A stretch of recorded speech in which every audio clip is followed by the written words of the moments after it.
And now, it is my pleasure to welcome to the stage ASLA CEO, Torey Carter-Conneen.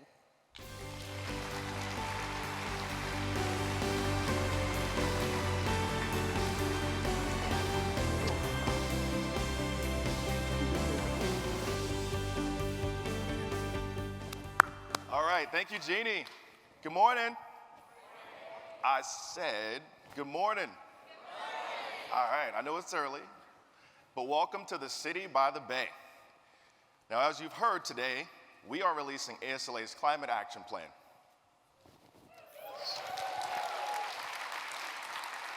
It has been an empowering journey to reach this milestone today. The process to get us here has strengthened our community. And I'd like to take a few minutes to walk through some of the key steps that brought us here today. Much of this important work started with the Sustainable Sites Initiative, SITES, which brought together landscape architects and scientists to focus on how to really advance sustainable design. And then, in 2017, ASLA convened a blue ribbon panel on climate change and resilience to offer broad federal and state policy recommendations that spanned from the regional to site scales. And in 2020, there was another major step forward when ASLA members created our Climate Action Committee. This group advanced many of the ideas raised by ASLA student members who back in 2019 rightfully argued that we weren't doing enough on the climate front. Our efforts have also gone global. And last year, ASLA joined forces with landscape architects worldwide and committed to endorsing the 6 initiatives outlined in the International Federation of Landscape Architects, or ASLA, Climate Action Commitment. COP26, held in November of 2021 in Glasgow, Scotland, made clear, yet again, our need to act faster. We called on world leaders to get on a path to cutting emissions by 50% at a bare minimum by 2030. We called on global leaders to not only do much more on the climate crisis, but also address the biodiversity crisis, restoring ecosystems on a global scale and expanding efforts to protect the world's remaining species. And while we're talking about COP, I want to highlight that ASLA has recently secured NGO observer status for this year's COP27, which is happening in Egypt, where we're gathered here in San Francisco.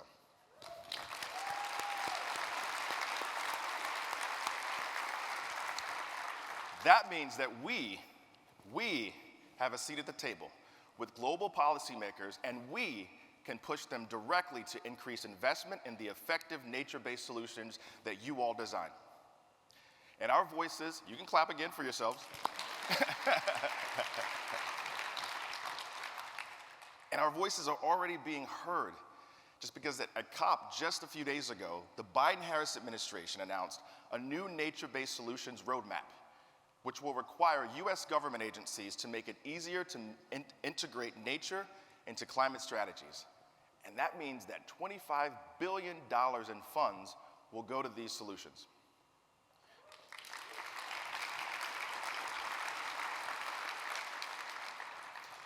ASLA and its member advocates have long pushed for policies and investments like these.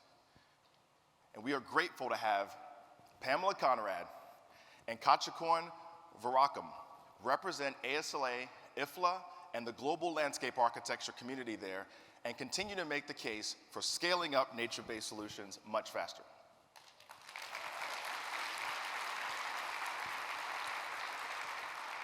Now, I also want to highlight that much of what you're going to see in the Climate Action Plan is what you have told us you need in order to advance your own climate action work. So last year, we put together a survey and put it out to our members asking about demand for landscape architecture planning and design solutions to climate change. 563 of our members across the country provided some great insights. You told us that clients are concerned about a range of climate impacts, but especially concerned about increased duration and intensity of heat waves, increased intensity of storms, increased spread and intensity of inland flooding, loss of pollinators such as bees, birds, and bats, and changing, unreliable weather. We also learned that 65% of the landscape architects and designers surveyed have recommended the integration of climate solutions to all or most of their clients. And we learned that nearly half of those who were surveyed have climate projects with a construction value of more than $1 million, with nearly a third saying the value of this work is more than $10 million. Also, nearly half estimated their climate projects created more than 10 local planning, design, construction, management, or maintenance jobs. And 7% created more than 500 jobs. This speaks to the economic potential of climate action. We will be judged by how well we carry forward our commitment to climate action into the future. After sharing with you the efforts we have made to date, I'm proud to say we now have our first ever climate action plan.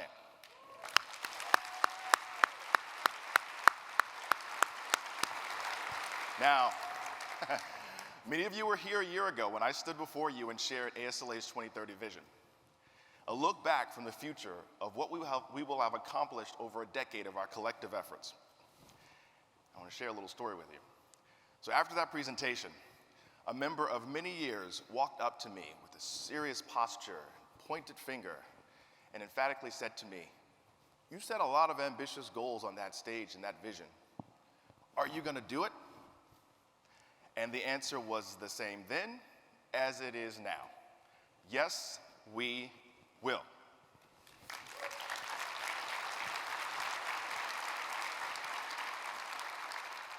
And this plan is an example of us taking action and following through on our commitments. The ASLA Climate Action Plan is by and for the landscape architecture community and was led by a 5-member task force. The task force was chaired by one of last year's Outstanding Service recipients, Pamela Conrad, founder of Climate Positive Design and principal at CMG Landscape Architecture.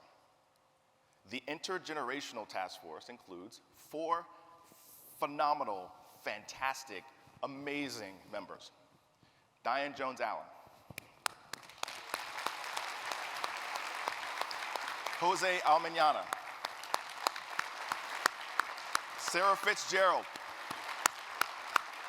and Bon Renner.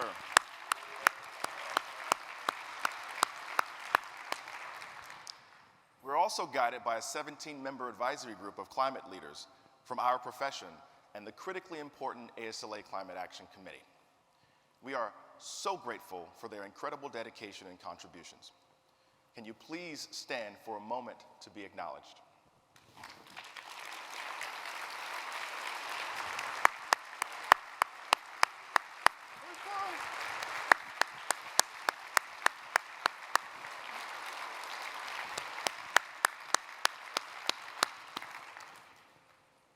Go back down.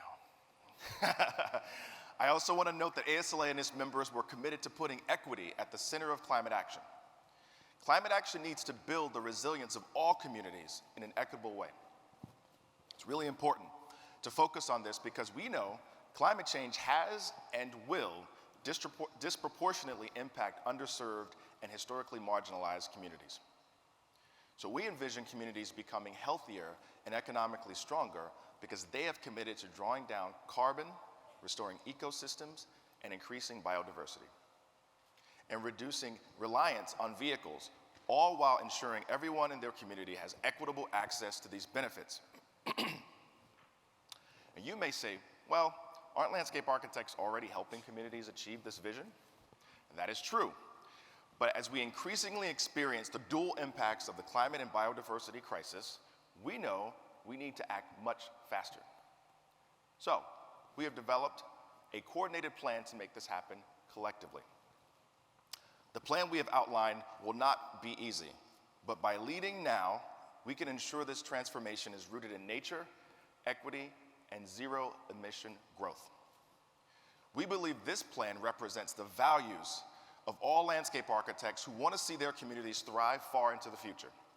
And it also reflects the goal of every landscape architect to successfully capture new opportunities and apply their passion for design. Our vision for the plan is simple, but powerful, and builds on our support for the ASLA Climate Action Commitment. So, by 2040, all landscape architecture projects will simultaneously achieve zero embodied and operational emissions, and increase carbon sequestration. Provide significant economic benefits in the form of measurable ecosystem services, health co-benefits, and green jobs. Address climate injustices, empower communities, and increase equitable distribution of climate investments. Restore ecosystems that protect, conserve, and enhance biodiversity. To achieve this vision, we are focused on 3 key goals. In the area of practice, we intend to scale up climate-positive design. To advance equity, we seek to empower communities. And on the advocacy front, we will build coalitions. By 2025, these goals will be advanced through 21 objectives and 71 actions. These goals and actions will be revisited and updated in 2025 and every 5 years until 2040 and beyond. A companion to the plan, the Climate Action Field Guide for ASLA members provides best practices guidance, toolkits, and resources for ASLA members, landscape architects, and their firms, and organizations along with corporate partners. It's all designed to help achieve the 2040 North Star. In the Field Guide, you will find goals and metrics for success. And for each of the plan's 6 key initiatives, you can explore key climate actions to take on your own, with your firm or organization, and most importantly, with your community.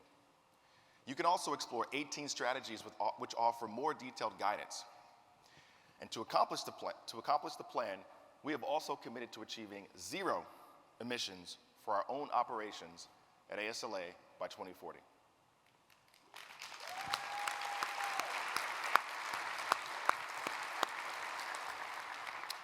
And this year, for the first time, we are calculating our emission for this conference and our headquarters in Washington, D.C.